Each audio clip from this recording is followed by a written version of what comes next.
Pemirsa Sindo Siang, kita awali dengan informasi 11 orang meninggal dunia akibat truk pengangkut pasir menabrak angkot di Kalijambe, Purworejo, Jawa Tengah. Suasana duka mewarnai kedatangan jenazah korban di rumah duka sebelum dimakamkan.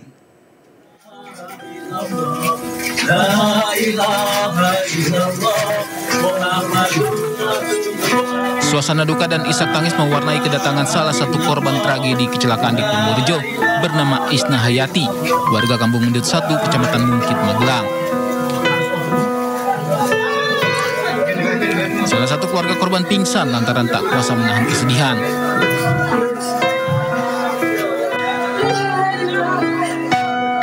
Ibu korban tidak menyangka anaknya menjadi korban kecelakaan tragis tersebut.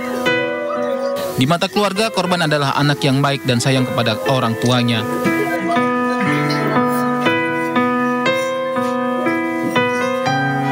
Orang hebat, orang yang paling hebat, pulang ngaji, kayak semua orang sayang, pandai sayangi, membantu saya sayang susah, sedih nggak ada anak saya. Pihak keluarga bersama warga melakukan salat jenazah sebelum kemudian korban dimakamkan di area pemakaman desa setempat. Labrak kepada wong ya dadi keluar ya Allah kuwi kepadane adur-adur. Sebelumnya kecelakaan maut terjadi di desa Kalijambe, Kecamatan Bener, Purworejo, di mana sebuah truk pasir menabrak dan menimpa sebuah angkot yang membawa rombongan guru SD asal Magelang yang hendak takziah. Dalam peristiwa itu 11 orang meninggal dunia dan 5 orang luka-luka.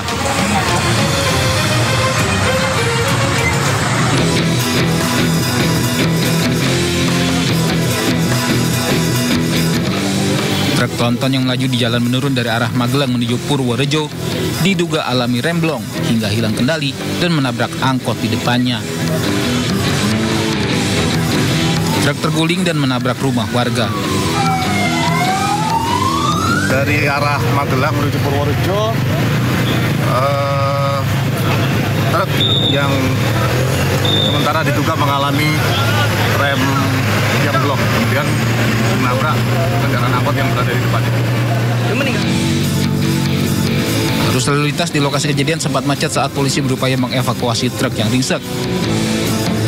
Polisi pun kini tengah selidiki penyebab pasti kecelakaan. Dari Purworejo, Jawa Tengah, Jo Hartoyo, iNews melaporkan. Polisi menggelar olah kejadian tempat perkara atau TKP, kecelakaan truk menabrak angkot yang menelan 11 korban jiwa di Purworejo, Jawa Tengah. Hasilnya tidak ditemukan bekas rem di lokasi kejadian.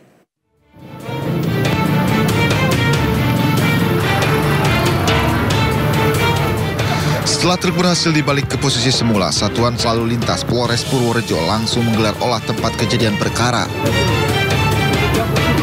Petugas memeriksa kondisi kendaraan, jejak pengereman, serta posisi akhir kendaraan setelah benturan keras terjadi.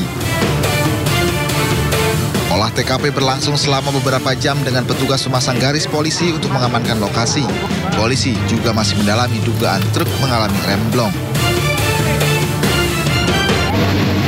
Kemudian pada saat itu oleng, ya, dia menyalip, sebenarnya tidak boleh nyalip, karena garis lurus. Menyalip. Kemudian ini apakah ini remnya blong atau tidak sempat ngerem, tapi itu akan kita dalami.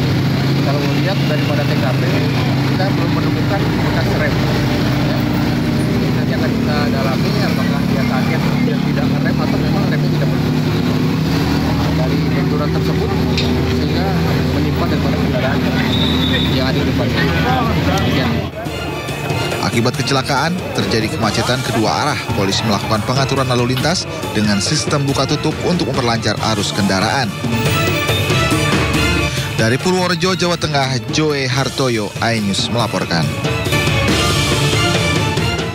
Pemirsa, suasana duka menyelimuti Sekolah Dasar Islam Tahfidz Quran Asyafiah di Magelang, Jawa Tengah setelah para ustazah atau guru mereka menjadi korban kecelakaan di Purworejo.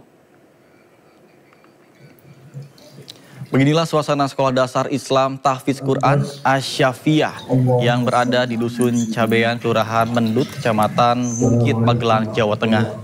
Ratusan orang tua murid berdatangan setelah mendengar para guru mereka menjadi korban dalam tragedi kecelakaan di Purworejo pada Rabu siang.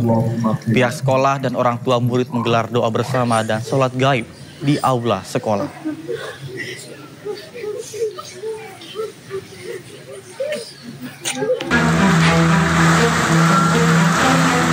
Genangan setinggi 1 meter membanjiri permukiman usai tembok pembatas jalan sepanjang 15 meter roboh.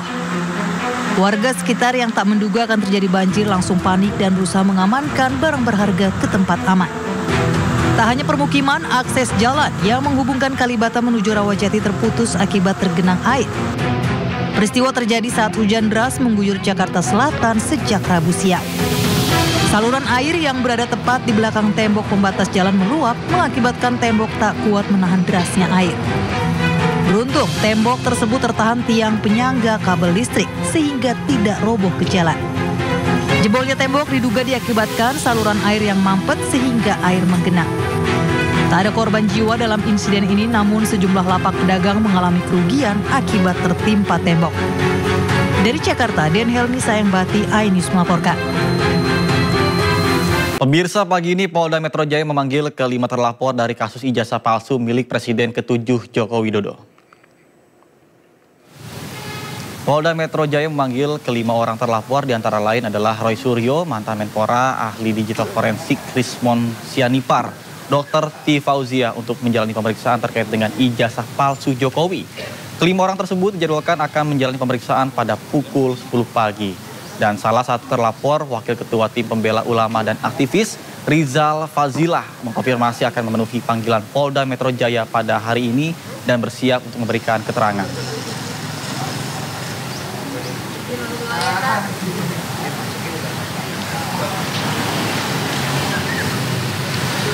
Pemirsa, untuk mengetahui perkembangan pemeriksaan 5 terlapor buntut dari gaduh ijazah Joko Widodo, sudah ada rekan kami Camar Henda di Polda Metro Jaya. Baik, selamat siang Camar. Dari 5 terlapor, siapa saja yang sudah terkonfirmasi hadir? Silakan. Ya, baik, selamat siang Nata dan juga pemirsa. Dari kelima nama yang dilaporkan oleh Presiden ke-7 Republik Indonesia Joko Widodo, baru satu nama saja yang sudah dikonfirmasi hadir, yakni atas nama Kurniatri Royani dari TPUA. Seperti yang Anda sebutkan tadi, ada 5 nama yang dilaporkan oleh Presiden ke-7 Republik Indonesia Joko Widodo.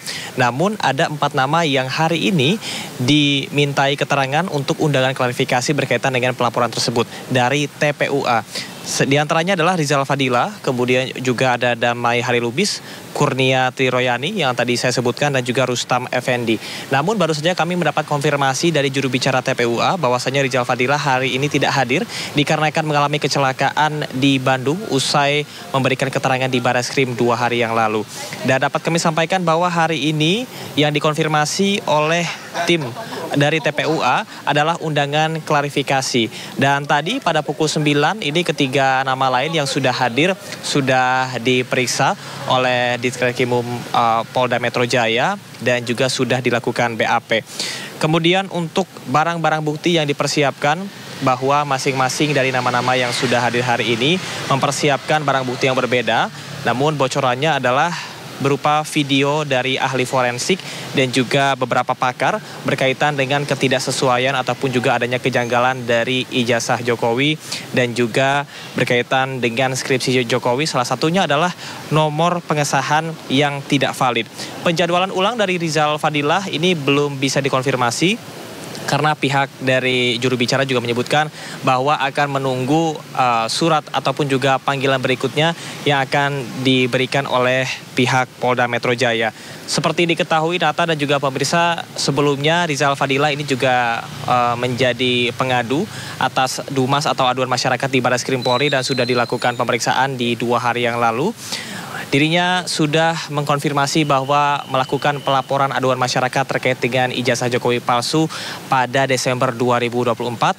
Namun ini baru diselidiki oleh pihak Barreskrim pada April 2025 sehingga dirinya dipanggil 2 hari yang lalu. Kita akan nantikan apakah nantinya masih akan ada nama-nama yang datang ke Polda Metro Jaya. Salah satunya adalah Roy Suryo dan juga Dr. Tifa. Sementara demikian, Nata. Baik, terima kasih Camar Hendra melaporkan langsung dari Mapolda Metro Jaya. Kami tunggu perkembangannya dan selamat bertugas kembali. Salam sehat. Informasi lainnya pemirsa, sindikat joki masuk perguruan tinggi Universitas Hasanuddin Makassar terbongkar, 6 pelaku ditangkap. Kasus ini pun melibatkan tim IT, Unhas hingga mahasiswi kedokteran peraih Olimpiade Sains Nasional.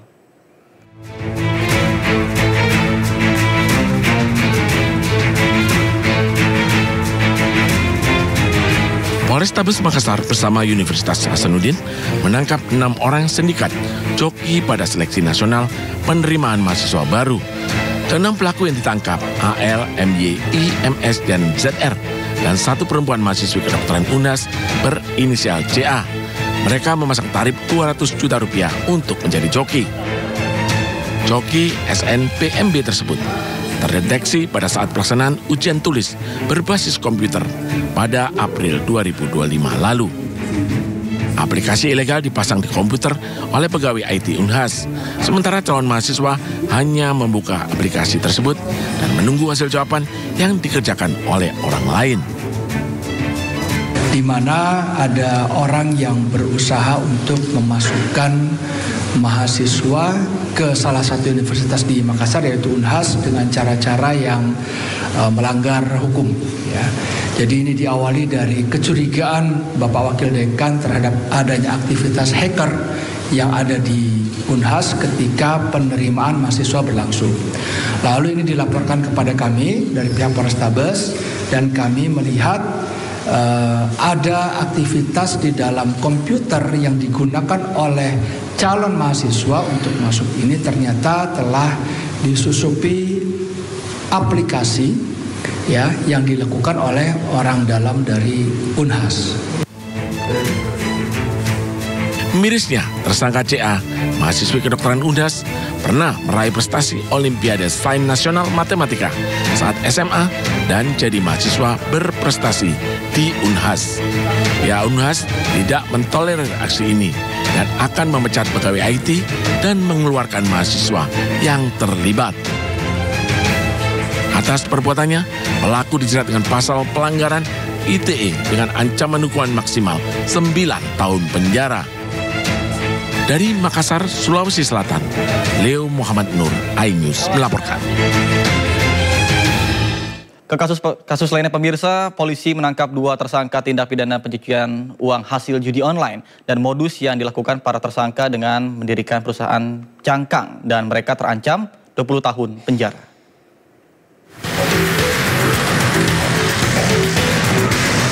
Dua tersangka berinisial OHW dan H ini hanya bisa tertunduk malu saat dihadirkan di Bareskrim Polri Rabu siang. Keduanya ditangkap dan ditetapkan sebagai tersangka karena melakukan tindak pidana pencucian uang. Dari hasil pengelolaan 12 situs judi online selama 6 tahun, polisi menyita Rp503 miliar dari aksi pencucian uang kedua tersangka. Kabar Eskrim Polri Komjen Wahyu Widada menjelaskan, penangkapan berawal dari adanya informasi transaksi perjudian online. Kemudian pihaknya bersama instansi lain melakukan penyelidikan dan petugas langsung menangkap kedua tersangka di Jakarta. Modus yang dilakukan kedua tersangka dengan mendirikan perusahaan cangkang. Modus ini relatif baru dilakukan. Pasalnya uang hasil judi online yang terkumpul langsung dilakukan transaksi digital. Dalam menjalankan aksinya, kedua tersangka memiliki peran masing-masing, yakni sebagai komisaris dan direktur di perusahaan cangkang. Sementara penyidik juga bekerja sama dengan Pusat Pelaporan dan Analisa Transaksi Keuangan untuk menelusuri aset lain milik tersangka dan memblokir 197 rekening dari 8 bank. Uang hasil judi online tersebut ditempatkan di berbagai rekening, rekening nomini dan juga perusahaan cangkang dalam rangka menyamarkan atau yang kita sebut dengan layering yang telah dilakukan. Kemudian uang tersebut ditempatkan di rekening para tersangka dan digunakan untuk kepentingan pribadi mulai tahun 2019 hingga tahun 2025. Untuk mempertanggungjawabkan perbuatannya, kedua tersangka harus mendekam di sel tahanan Bareskrim Polri dan dijerat pasal berlapis tentang informasi transaksi elektronik dan tindak pidana pencucian uang dengan hukuman pidana penjara maksimal 20 tahun. Dari Jakarta Selatan, Den Helmi Sajangbati, iNews melaporkan. Pemirsa, seorang mama melakukan aksi penipuan modus jual minyak murah di Pandeglang, Banten. Akibat aksinya, korban menderita kerugian hingga 621 juta rupiah.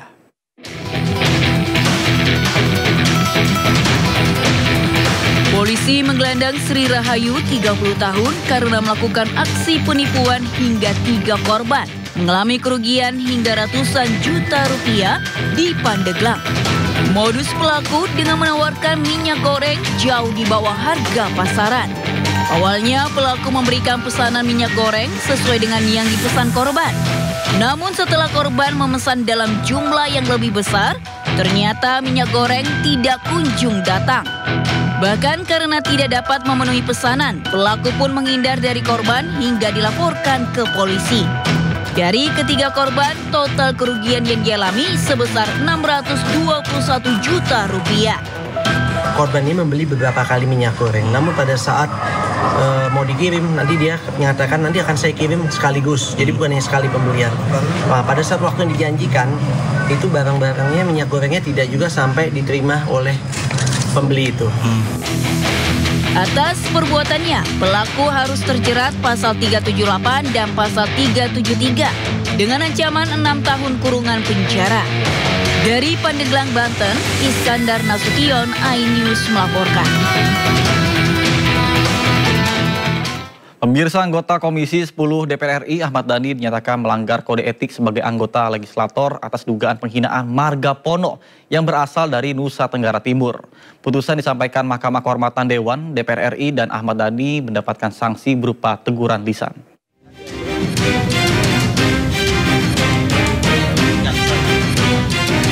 Mahkamah Kehormatan Dewan DPR RI memutus anggota Komisi 10 DPR RI fraksi Gerindra Ahmad Dhani melanggar kode etik pada sidang putusan yang digelar di Komplek Parlemen Rabu pagi. Hal ini buntut dari 2 laporan yang diajukan Komnas Perempuan dan musisi Ryan Pono mengenai pernyataan seksisnya saat rapat naturalisasi bersama Kemenpora dan dugaan penghinaan marga. Ahmad Dhani dijatuhkan sanksi ringan berupa teguran lisan dan diminta untuk memohon maaf kepada pelapor dengan maksimal 7 hari setelah putusan. Mahkamah Kehormatan Dewan dan mengadili sebagai berikut. Berdasarkan pertimbangan hukum dan etika Mahkamah Kehormatan Dewan memutuskan bahwa teradu yang terhormat Ahmad Dhani Prasetyo dengan nomor anggota A119 dari fraksi Partai Gerakan Indonesia Raya telah terbukti melanggar kode etik DPR RI dan diberikan sanksi ringan.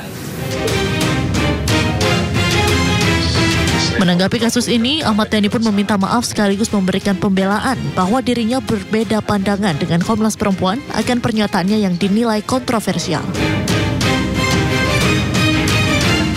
Sebelumnya, Ahmad Dhani dilaporkan atas pernyataannya yang dianggap seksis pada rapat Komisi 10 DPR bersama Kemenpora serta dugaan penghinaan marga Pono. Dari Jakarta, tim liputan iNews melaporkan. Usai dijatuhkan sanksi oleh Mahkamah Kehormatan Dewan atau MKD, anggota Komisi 10 DPR RI Ahmad Dhani menyampaikan permintaan maaf kepada sejumlah pihak yang terkait dalam kasusnya tersebut. Saya sebagai anggota DPR RI dari fraksi Gerindra ingin mengucapkan permintaan maaf kepada semua pihak, khususnya yang melaporkan soal hal-hal yang sudah dilaporkan. Saya sebagai anggota DPR meminta maaf kepada pelapor dan juga meminta maaf atas segala macam slip of the tongue, ya, dari saya slip of the tongue, salah mengucapkan sehingga ada salah satu marga darah biru yang marah, tidak terima. Pemirsa, sidang atas terdakwa Sekjen PDIP Hasto Kristianto kembali dilanjutkan pada hari ini. Jaksa Penuntut Umum KPK menghadirkan 2 saksi di Pengadilan Tipikor Jakarta Pusat. Jaksa Penuntut Umum menghadirkan 2 saksi yakni staf pribadi Hasto, Kusnadi dan Satpam di kantor DPP PDIP Nur Hasan. Kedua saksi akan diminta keterangan dalam perkara dugaan suap dan perintangan penyidikan kasus Harun Masiku yang menjerat Hasto Kristianto. Hasto Kristianto didakwa memberikan uang sejumlah $57.000 Singapura atau setara 600 juta kepada Komisioner KPU Wahyu Setiawan dalam rentang waktu 2019-2020. Selain itu, Hasto didakwa menghalangi dan merintangi penyidikan Harun Masiku yang menjadi buron sejak tahun 2020.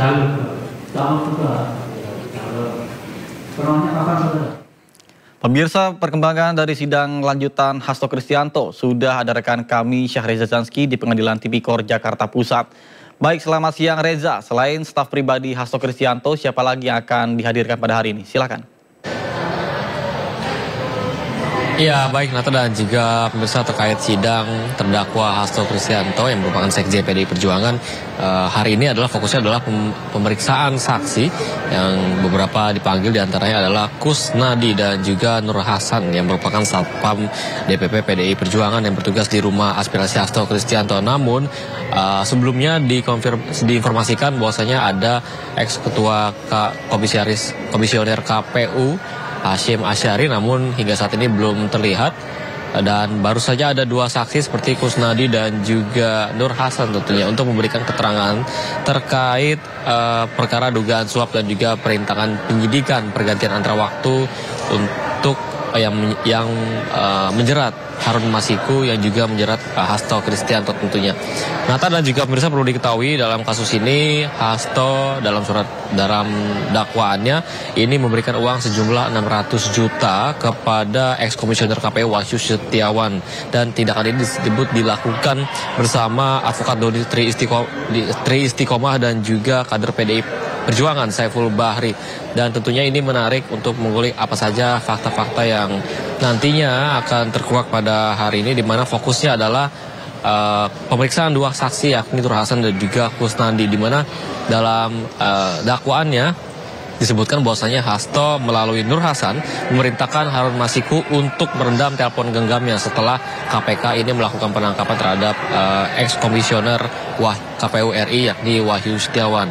Begitu juga nanti akan ada fakta yang terkuak tentunya Nata, seperti dari pihak Kusnadi yang disebutkan menenggelamkan staf pribadi Hasto, tentunya Kusnadi yang diminta untuk menyuruh Harun Masiku untuk menenggelamkan handphonenya. Dan ini upaya ini terhadap Harun Masiku ini setelah adanya dugaan suap pengurusan pergantian antara waktu anggota DPR RI 2019-2024. Dan kami masih menunggu Nata apakah nanti ada fakta baru yang akan terkuak pada hari ini. Namun bisa dipastikan sidang sudah dimulai sejak pukul 10 lewat 10 waktu Indonesia Barat, dan ada dua saksi yang diperiksa yakni Kusnadi dan juga Nur Hasan yang merupakan Sapam, dan juga beberapa saksi seperti Nur Hasan dan juga Kusnadi tentunya. Sementara itu Nata, kembali ke Anda. Baik, terima kasih Syahreza Zanski melaporkan langsung dari Tipikor Jakarta Pusat. Selamat bertugas kembali dan salam sehat. Ya pemirsa, Rizky Aprilia, mantan anggota DPR RI fraksi PDIP, hadir sebagai saksi pada sidang lanjutan terdakwa Hasto Kristianto di PN Jakarta Pusat. Rizky menangis saat menceritakan diminta mundur sebagai anggota legislatif terpilih Dapil 1 Sumatera Selatan oleh Hasto Kristianto.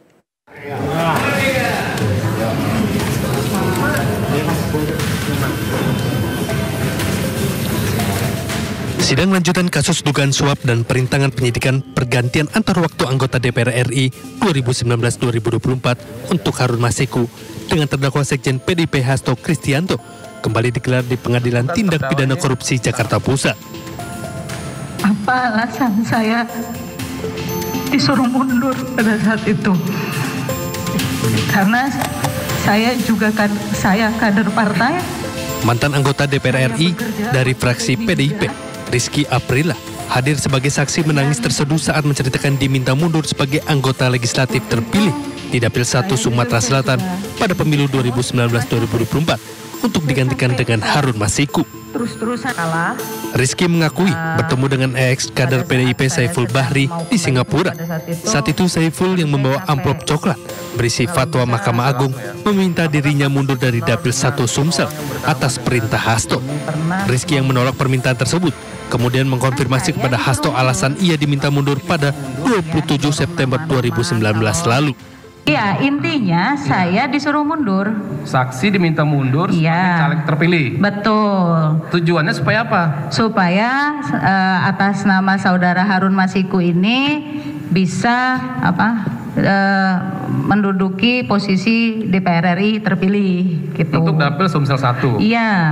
Tanyakan masalah pelantikan saya. Ya. Pelantikan saya, undangan saya. Ya. Sempat terjadi dialog pada saat itu bahwa saya akan diberikan undangan apabila saya bersedia mundur.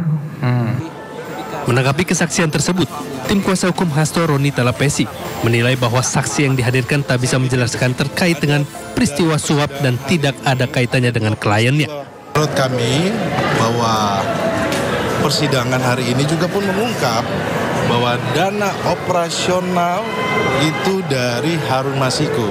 Tadi saksi juga mengiyakan karena itu sudah jadi fakta persidangan. Jadi teman-teman terkait dengan dakwaan ini adalah suap, bahwa saksi yang dihadirkan menurut kami tidak bisa menjelaskan terkait dengan peristiwa suap dan tidak ada kaitannya dengan Sekjen PD Perjuangan Mas Hasto Kristianto. Hingga saat ini, Rizky mengaku tak mengetahui dengan pasti alasan diminta mundur untuk Harun Masiku. Dari Jakarta Pusat, Rani Sanjaya, Ainus melaporkan. Pemirsa, Kejaksaan Agung menangkap Ketua Cyber Army M. Adia Muzaki terkait dengan dugaan perintangan penyidikan kasus korupsi PT Timah Impor Gula dan Ekspor CPO. Penangkapan Adia merupakan pengembangan dari para tersangka sebelumnya. Dalam aksinya, Adia diduga mengorganisir 5 tim buzzer bernama Mustafa 1 hingga Mustafa 5. Mereka bertugas memberikan komentar negatif terhadap penanganan perkara korupsi di Kejagung. Upaya perintangan dilakukan bersama-sama dengan 3 tersangka sebelumnya, yakni Direktur Pemberitaan Jaktivi Nonaktif, Tian Bahtiar, Advokat Marcella Santoso, serta Junaidi Saibi. Tersangka diduga melanggar pasal 21 Undang-Undang tahun 1999 tentang pemberantasan tindak pidana korupsi, sebagaimana diubah Undang-Undang nomor 21 tahun 2021 junto pasal 55 ayat 1 ke 1 KUHP. Tersangka MAM dan tersangka TB bersepakat dengan tersangka MS dan tersangka JS untuk membuat berita-berita negatif dan konten-konten negatif yang menyudutkan Kejaksaan Agung dalam penanganan perkara akuo di tingkat penyidikan, penuntutan, dan di persidangan. Selanjutnya dipublikasikan oleh tersangka MAM dan tersangka TB melalui media sosial TikTok. Sementara itu, mantan Menko Polhukam Mahfud MD menilai pemakzulan Gibran secara undang-undang bisa dilakukan, namun secara politis akan sulit karena melibatkan DPR. Usul pemakzulan Gibran itu secara teoritis ketatanegaraan bisa, tapi secara politik akan sulit.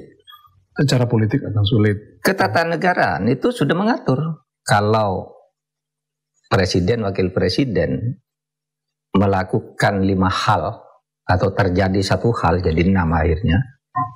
Korupsi, penyuapan, pengkhianatan, tindak pidana berat, dan perbuatan tercela. Itu bisa dimakzulkan. Tapi itu teorinya. Prakteknya kan susah. Karena apa? Untuk memakzulkan seorang presiden atau wakil presiden itu harus diputuskan dulu oleh sidang pleno DPR yang dihadiri oleh minimal 2/3 dari seluruh anggota. Sidang pleno DPR ya? Iya. Ya. 2/3 dari yang hadir ini, 2/3 harus setuju bahwa ini harus dimakzulkan karena terbukti melakukan perbuatan tercela. Bayangin secara politik. 2/3 tuh berapa? Iya kan? Ya. Kalau dari 575 kira-kira 2/3 itu kan sudah harus anggota DPR 380-an lah ya, sekitar itulah. Kalau tidak sampai itu, Nggak bisa. Ini baru dari hitung-hitungan politik ya, yang sulit gitu ya, karena nggak dengan kondisi sekarang, apalagi nanti mungkin yang lain. Iya, nanti sesudah, lah 2/3, oke. Setuju, dia dimakzulkan. Bawa dulu ke MK untuk meminta putusan konfirmasi. Ya benar ini salah. Kembalikan lagi DPR. DPR bersidang lagi, apakah ini mau diberikan ke MPR untuk dimakzulkan apa tidak. Sesudah di MPR lagi, sidang 2/3 harus hadir, 2/3 harus setuju. Enggak mungkin. Secara politik sekali lagi. Secara politik, karena sekarang koalisinya Pak Wahid sudah 81. Iya. Jadi secara hukum mungkin, secara politik akan sangat tidak mungkin. Sejumlah pihak menyampaikan dukungannya kepada Gibran Rakabuming Raka untuk tetap menjadi Wakil Presiden Indonesia. Hal tersebut dilontarkan pasca adanya tuntutan dari Forum Purnawirawan TNI untuk mengevaluasi Gibran sebagai Wapres.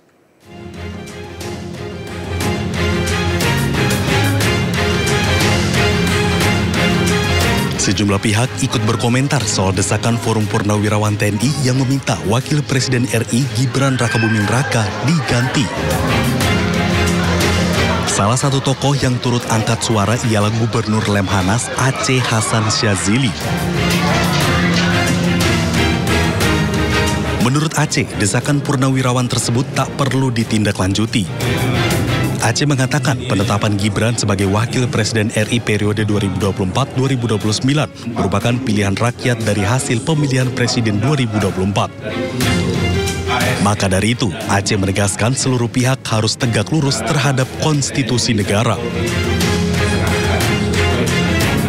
Karena itu, tentu bagi kami kita harus tegak lurus terhadap konstitusi negara kita, di mana keputusan terkait dengan pasangan Bapak Prabowo Subianto dengan Mas Gibran Rakabuming Raka adalah keputusan dari hasil pemilihan rakyat. Sementara Ketua Dewan Ekonomi Nasional sekaligus Purnawirawan TNI Luhut Binsar Panjaitan juga ikut menanggapi tuntutan penurunan Wakil Presiden Gibran Rakabuming Raka. Luhut dengan tegas menyatakan bahwa tuntutan pemakzulan Gibran kampungan. Apa sih? Kita ini harus kompak gitu aja sekarang. Ini keadaan dunia begini, ribut-ribut gini kan kampungan itu. Kita harus fokus gimana mendukung pemerintahan itu dengan baik. Berarti sama sekali Presiden Prabowo itu tidak menegur Panglima TNI terkait mutasi Panglima? Tidak ada, saya tahu itu. Sebelumnya, sejumlah purnawirawan yang tergabung dalam Forum Purnawirawan TNI mengeluarkan 8 poin pernyataan sikap untuk pemerintahan Presiden Prabowo Subianto. Salah satunya untuk mengevaluasi Gibran sebagai Wakil Presiden. Tim Liputan iNews melaporkan. Informasi lainnya pemirsa, Letjen TNI Purnawirawan Soeharto mengaku mendapatkan dukungan dari MUI dan Muhammadiyah terkait dengan 8 usulan Purnawirawan TNI. Namun hal tersebut dibantah. MUI dan Muhammadiyah tegaskan tidak terlibat politik praktis. MUI dan Muhammadiyah maksudnya di belakang bertemu. Isu pemakzulan Wakil Presiden Gibran Rakabuming Raka memasuki babak baru. Letjen TNI Purnawirawan Soeharto mengaku mendapat dukungan dari MUI dan Muhammadiyah. Hal tersebut disampaikan dalam program Rakyat Bersuara yang dipandu Aiman Wicaksono. Kami mendukung 8 poin itu. Yes. MUI dan Muhammadiyah. Iya. Ini bukan asal klaim nih Pak, atau perorangan? Tidak. Secara organisasi atau perorangan? Secara organisasi. Sorry, ini agak serius Pak. Kalau bicara secara organisasi, dari mana Bapak bisa mengatakan bahwa MUI dan Muhammadiyah mendukung Purnawirawan TNI 8 poin usulan itu? Secara organisasi pada waktu itu bersurat kepada mereka, oh Pak, nanti kami undang Bapak bertemu sana. Tapi kami mengundang, tapi kami mendukung 8 karena itu. Namun pernyataan ex-komandan Korps Marinir ini dibantah oleh Wakil Ketua Umum MUI sekaligus Ketua PP Muhammadiyah Anwar Abbas. Anwar Abbas menegaskan Muhammadiyah dan MUI tidak terlibat politik praktis. Bahwasanya Majelis Ulama Indonesia dan Muhammadiyah tidak pernah menyatakan sikap dan dukungan terhadap rencana tersebut. Karena Majelis Ulama Indonesia dan Muhammadiyah sadar betul itu bukanlah urusannya. Majelis Ulama Indonesia dan Muhammadiyah tidak akan terlibat dalam politik praktis. Itu adalah urusan dari partai politik dan juga urusan dari teman-teman yang ada di DPR atau di Senayan sana. Sebelumnya, Forum Purnawirawan TNI menyampaikan 8 tuntutan. Satu diantaranya terkait permintaan agar Wakil Presiden Gibran Rakabuming Raka dievaluasi. Pernyataan ini ditandatangani oleh Purnawirawan TNI Fahrul Razi dan Wakil Presiden ke-6 Republik Indonesia, Tri Sutrisno. Pemirsa, saatnya kita simak pantauan lalu lintas pada siang ini dan kami telah terhubung dengan Bribtu Eklesia dari NTMC Polri yang berada di kawasan Cawang Uki, Jakarta Timur. Baik, selamat siang Bribtu Eklesia, bagaimana pantauan lalu lintas dari tempat Anda melaporkan? Silakan. Baik, terima kasih Nata dan selamat siang pemirsa, bersama kami dari NTMC Korlantas Polri akan menginformasikan situasi arus lalu lintas langsung dari kawasan Cawang Uki, Jakarta Timur. Seperti yang sudah tampak di layar kaca Anda, situasi arus lalu lintas memasuki jam istirahat makan siang pada siang hari ini tampak cukup ramai dan terus mengalami peningkatan volume arus kendaraan dari berbagai arahnya, yakni dari arah Priuk yang akan menuju ke arah Cililitan ataupun Pancoran maupun dari arah Rawamangun yang akan menuju ke arah Pancoran tampak cukup ramai dan perlambatan kecepatan terjadi jelang traffic light di kawasan ini, sehingga kami menghimbau kepada seluruh pengendara pastikan selalu berhenti di belakang garis stop pada saat mengantri jelang traffic light dan selalu menjaga jarak aman kendaraan Anda dengan kendaraan lainnya.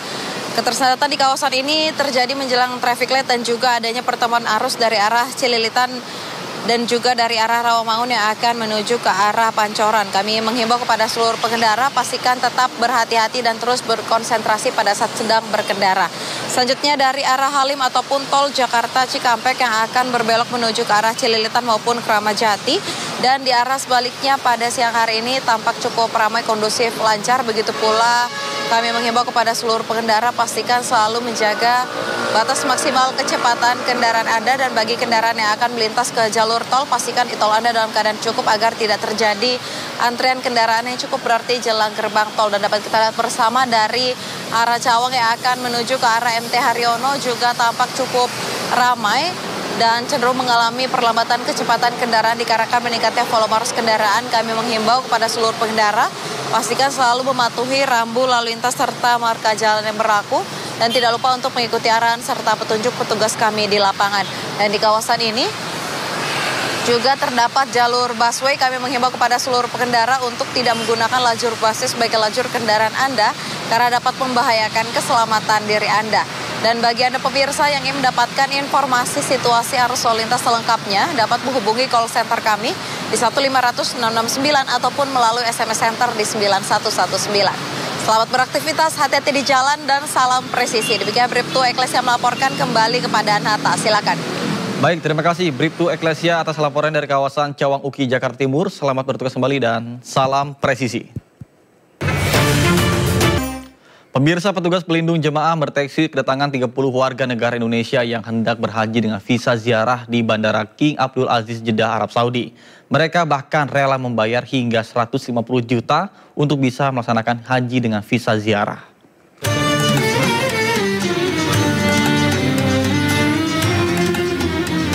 Sekitar 30 warga negara Indonesia yang terindikasi nekat menunaikan ibadah haji menggunakan visa ziarah terdeteksi petugas pelindung jemaah di terminal kedatangan Bandara King Abdul Aziz, Jeddah, Arab Saudi. Padahal pemerintah Arab Saudi telah menutup akses ibadah haji pada 29 April lalu bagi yang tak mengantongi visa resmi haji. Mereka mengaku berasal dari Madura dan dengan sadar akan berhaji menggunakan visa ziarah, bahkan membayar hingga 150 juta rupiah. Visa ziarah memang masih bisa digunakan untuk masuk ke Arab Saudi, namun tidak untuk ke Mekah. Pihak keamanan Saudi terus melakukan razia ketat bagi mereka yang ketahuan tidak memiliki visa haji akan diberikan sanksi tegas. Mereka masuk ke Saudi menggunakan visa ziarah. Tujuan mereka adalah untuk berhaji. Dan mereka juga bilang yang satu orang itu dia membayar 150 juta untuk biaya untuk haji. Mereka sadar sepenuhnya kalau visa ziarah dilarang untuk berhaji. Dan terakhir mereka tidak bersedia menyampaikan informasi-informasi lainnya mengenai salah satunya mengenai pihak-pihak yang memberangkatkan mereka. Nah, jadi di sini memang masih ada warga kita yang terus mencoba masuk menggunakan visa ziarah untuk melaksanakan ibadah haji.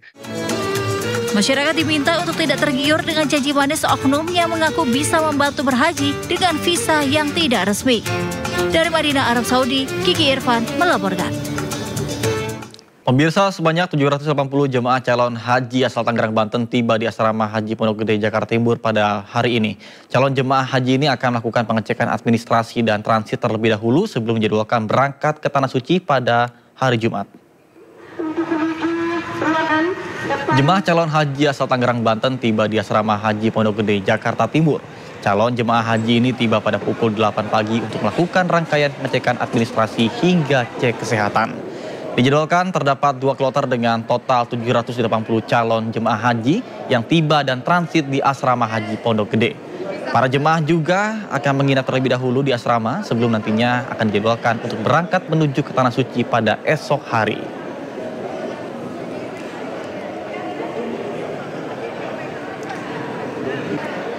Pemirsa, untuk mengetahui perkembangan terbaru dari keberangkatan jemaah calon haji dari Asrama Haji Pondok Gede, Jakarta Timur, sudah ada rekan kami Hadisti Arifa. Baik, selamat siang Disti. Ada berapa kloter yang akan diberangkatkan ke Tanah Suci pada hari ini dan esok hari? Silakan. Ya, baik, selamat siang Nata dan juga pemirsa. Untuk hari ini, kloter 23 asal Serang, Banten tiba di Asrama Haji Pondok Gede, Jakarta Timur untuk tentunya mengikuti segala rangkaian dan juga persiapan jelang keberangkatan mereka ke Tanah Suci Arab Saudi pada esok hari. Dan baru saja ini tadi jemaah calon haji telah selesai mengikuti rangkaian tersebut, di mana tadi kalau jemaah ini tiba pukul 8 pagi dan tadi untuk proses pengecekan administrasi kurang lebih berlangsung selama 2 jam. Nah, terkait rangkaian tadi ini adalah pemeriksaan administrasi terdiri dari pengecekan paspor, kemudian juga identitas diri, lalu juga pengecekan surat panggil asrama dan juga tentunya adalah bukti biaya lunas ibadah haji. Dan kemudian tadi juga dari yang kami pantau juga masing-masing dari jemaah calon haji ini mendapatkan juga uang living cost ataupun juga biaya hidup yang diberikan pada masing-masing jemaah untuk nantinya digunakan di Arab Saudi pada saat ibadah haji. Dan kalau dirupiahkan tadi totalnya ada sebesar kurang lebih 3 juta rupiah. Dan untuk hari ini memang ada sebanyak 390 jemaah calon haji asal Serang, Banten yang tiba, dan kalau saat ini situasinya mereka sudah kembali ke kamar masing-masing untuk beristirahat dan juga tentunya untuk memaksimalkan kondisi tubuh agar siap untuk berangkat pada esok harinya. Dan terkait keberangkatan juga pada esok hari untuk penerbangan, mereka ini akan melakukan perjalanan pada pukul 5 pagi, namun pada pukul 1 dini hari mereka tadi sudah diberikan himbauan untuk sudah siap ataupun sudah siap karena pukul 1 dini hari tersebut mereka sudah harus meninggalkan asrama haji ini untuk menuju ke Bandara Internasional Soekarno-Hatta dan melakukan perjalanan menuju ke Tanah Suci Arab Saudi. Dan juga tadi pada saat proses pembekalan tentunya mereka diberikan arahan-arahan apa yang harus dilakukan, apa yang harus disiapkan, begitupun juga apa yang seharusnya tidak dibawa pada saat keberangkatan. Dan mengingat juga keberangkatan besok pagi dini hari, sehingga mereka tadi dihimbau untuk beristirahat, memaksimalkan kondisi tubuh mereka agar dalam keadaan yang sehat dan juga bugar pada saat keberangkatan. Nata. Baik, terima kasih Hadisti Arifa melaporkan langsung dari Asrama Haji Pondok Gede, Jakarta. Selamat bertugas kembali dan salam sehat. Pemirsa, Garuda Indonesia menyiapkan 13 pesawat, 562 awak kabin, dan 96 pilot untuk melayani penerbangan ibadah haji tahun ini. 13 pesawat yang disiapkan untuk penerbangan haji ini terdiri dari 6 pesawat Garuda jenis B777-300 AR, kemudian 2 jenis pesawat A330-900 dan 5 pesawat A330-300. Selain itu, Garuda juga telah menyiapkan 1 pesawat cadangan jenis A330-300 dan menyiapkan 562 awak kabin dan 96 pilot. Sementara dari 7 embarkasi di seluruh Indonesia, Garuda Indonesia akan menerbangkan calon jemaah haji ke Tanah Suci sebanyak 246 kloter.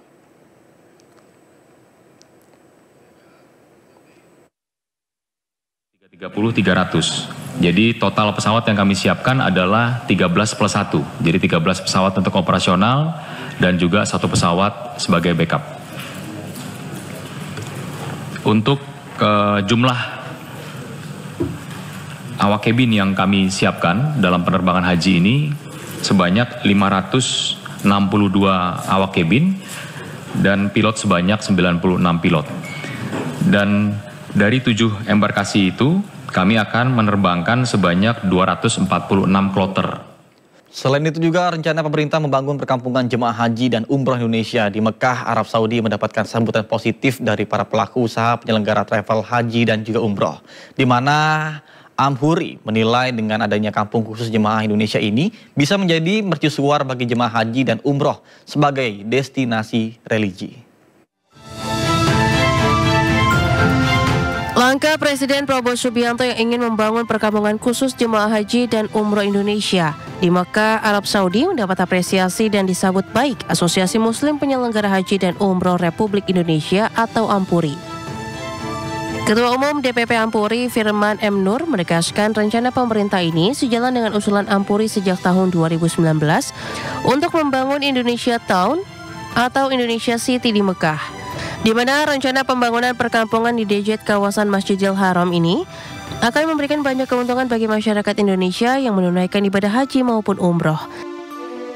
Firman menambahkan Indonesia yang dikenal sebagai negara pengirim jemaah haji dan umroh terbesar, hampir 2 juta jemaah per tahun dipandang bakal memiliki potensi ekonomi besar dalam pembangunan kampung haji Indonesia.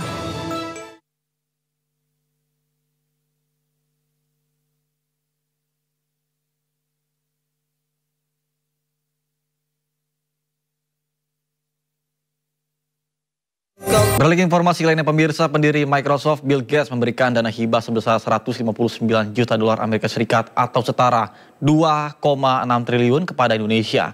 Hal tersebut disampaikan oleh Presiden Republik Indonesia Prabowo Subianto saat menerima kunjungan Bill Gates di Istana Jakarta.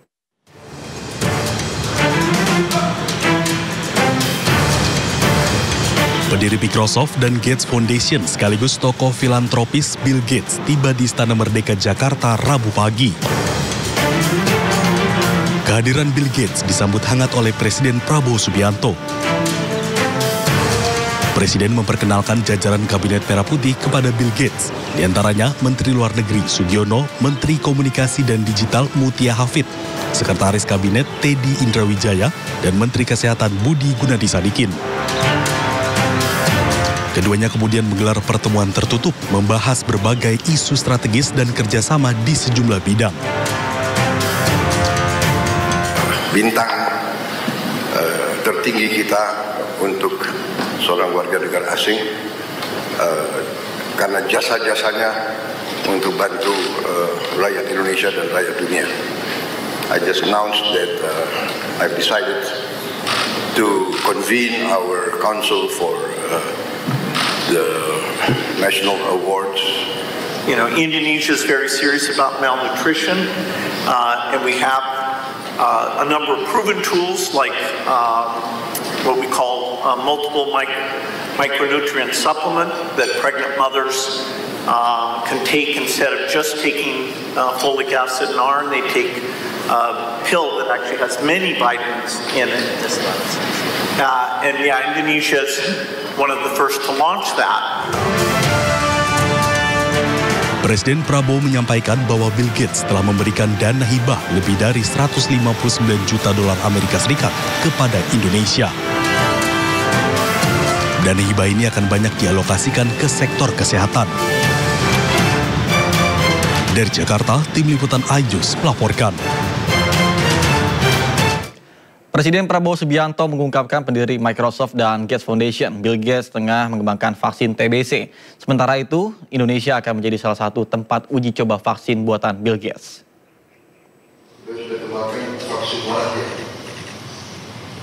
Hal itu disampaikan langsung oleh Presiden Prabowo Subianto dan Bill Gates dalam pertemuan mereka di Istana Merdeka pada Rabu pagi. Pemerintah Indonesia pun menyambut baik kepercayaan untuk ikut serta dalam uji coba vaksin TBC, mengingat Indonesia tercatat sebagai salah satu negara dengan beban TBC tertinggi di dunia. Sementara itu, Bill Gates optimis terhadap pengembangan vaksin TBC dan peran penting Indonesia dalam uji coba vaksin tersebut.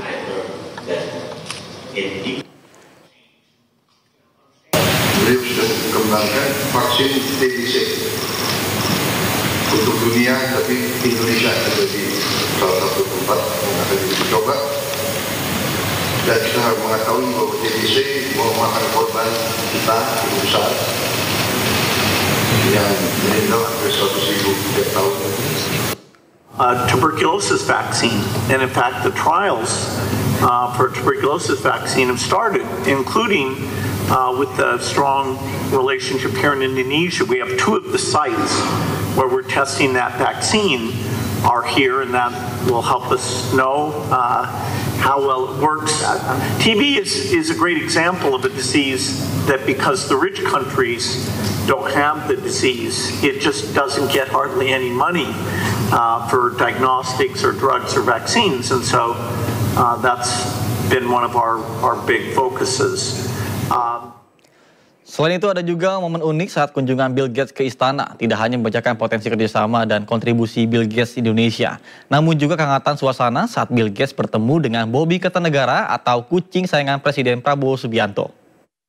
Someone wants to thank you. Oh, good. Oh, yeah. This is my gift I brought for, I got notice about, all right, Bobby. Ada momen unik saat kunjungan Bill Gates ke istana. Tak hanya membicarakan potensi kerjasama dan kontribusi Bill Gates di Indonesia, namun juga kehangatan suasana saat Bill Gates bertemu dengan Bobby Kertanegara, kucing kesayangan Presiden Prabowo Subianto. Bobby yang berada di dalam stroller seraya menyambut kehadiran tokoh filantropi dunia tersebut.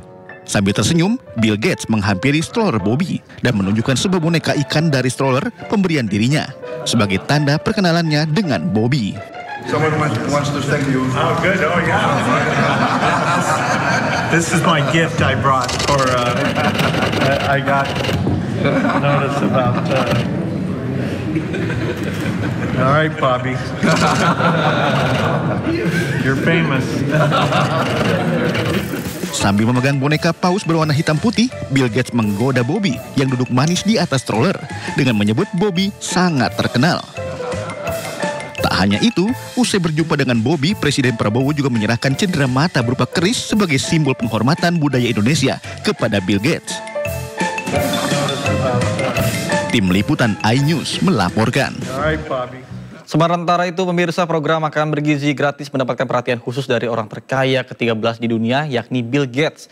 Secara khusus, pendiri Microsoft dan Gates Foundation ini melihat secara langsung pelaksanaan makan gratis di SDN Jati 03 Polo Gadung, Jakarta Timur. Dengan ditemani Presiden Prabowo Subianto, tokoh filantropi dunia sekaligus pendiri Gates Foundation, Bill Gates meninjau pelaksanaan program makan bergizi gratis di SDN Jati 03 Polo Gadung, Jakarta Timur. Kedatangan Presiden Prabowo dan Bill Gates disambut para siswa dengan sangat antusias. Tentu saja, momen ini menjadi suatu kehormatan bagi Indonesia bahwa orang terkaya ke-13 di dunia ini mau dan bersedia melihat langsung pelaksanaan makan bergizi gratis untuk anak-anak usia pendidikan. Presiden Prabowo dan Bill Gates juga melihat dari dekat ruang catering, tempat pembagian makan bergizi gratis. Kemudian keduanya lalu masuk ke ruang kelas untuk meninjau langsung program MBG. Ketertarikan Bill Gates terhadap program prioritas Presiden Prabowo ini sejalan dengan upaya Gates Foundation selama ini dalam bidang kemanusiaan sosial. Pak Bill Gates sangat appreciate ya, dan impress dengan apa yang dilakukan, dan kemudian menekankan terutama pentingnya untuk ibu hamil, ibu menyusui, dan anak balita. Yang jelas memang akan ada dukungan dari Bill Gates kepada pemerintah Indonesia terkait itu. Bagi pendiri Microsoft, pelaksanaan program makan bergizi gratis cukup membantu pemenuhan gizi dan nutrisi bagi warga negara Indonesia secara umum. Untuk itu, pihaknya akan terus mendukung pelaksanaan makan bergizi gratis yang ditargetkan akan menyasar sekitar 82,5 juta orang di tahun 2025 ini.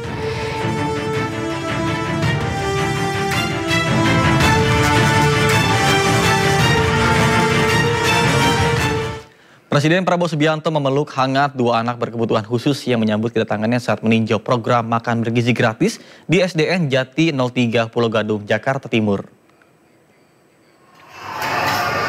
Presiden Prabowo Subianto menghampiri anak kebutuhan khusus yang menanti kedatangannya di depan pintu gerbang SDN Jati 03 Pulau Gadung, Jakarta Timur.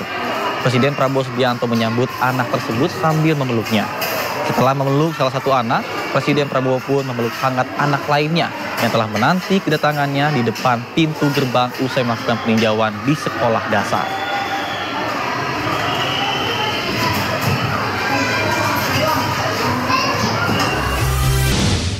Informasi lainnya pemirsa, Presiden Prabowo Subianto berkomitmen membawa Indonesia menuju swasembada bahan bakar minyak dalam 5 tahun mendatang. Presiden menyebut kemandirian energi merupakan strategi pertahanan nasional. Prabowo optimis Indonesia bisa mewujudkan swasembada BBM yang bisa dihasilkan dari kelapa sawit sehingga Indonesia tidak perlu impor BBM. Kelapa sawit saat ini juga menjadi komoditas strategis yang banyak diminati berbagai negara, termasuk Mesir, Pakistan, India, hingga Eropa. Prabowo juga menegaskan swasembada BBM harus dilakukan karena tidak ingin Indonesia menjadi negara yang lemah dan bisa diatur bangsa lain. Dengan swasembada BBM, Indonesia juga bisa menghemat anggaran. Pasalnya setiap tahunnya Indonesia melakukan impor BBM hampir 40 miliar US dollar. Ternyata dari kelapa sawit ada 65 atau 67 produk. Di antaranya kita bisa bikin BBM dari kelapa sawit. Negara kita sesungguhnya tidak perlu import BBM sama sekali dari manapun. Dan kita harus tahu, kita import BBM hampir 40 miliar dolar satu tahun. Padahal kita sebenarnya tidak perlu import. Dan saya dalam pemerintahan yang saya pimpin, saya bertekad bahwa Indonesia dalam 5 tahun akan datang harus swasembada BBM, harus swasembada energi. Pemirsa, industri dirgantara harus bersiap menghadapi babak baru perang tarif dari Uni Eropa dan Amerika Serikat. Hal ini menyusul kabar akan adanya aksi balasan dari Uni Eropa yang menyasar industri pesawat Amerika Serikat sebagai respon pengenaan tarif resiprokal Donald Trump.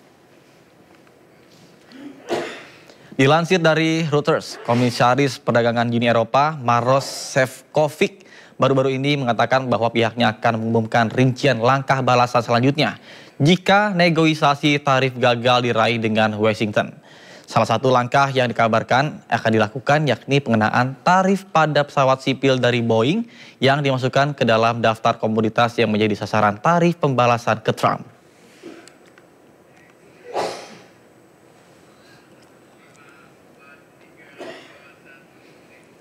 Perwakilan pemerintah Amerika Serikat akan bertemu dengan perwakilan pemerintah China untuk membahas kelanjutan perang tarif.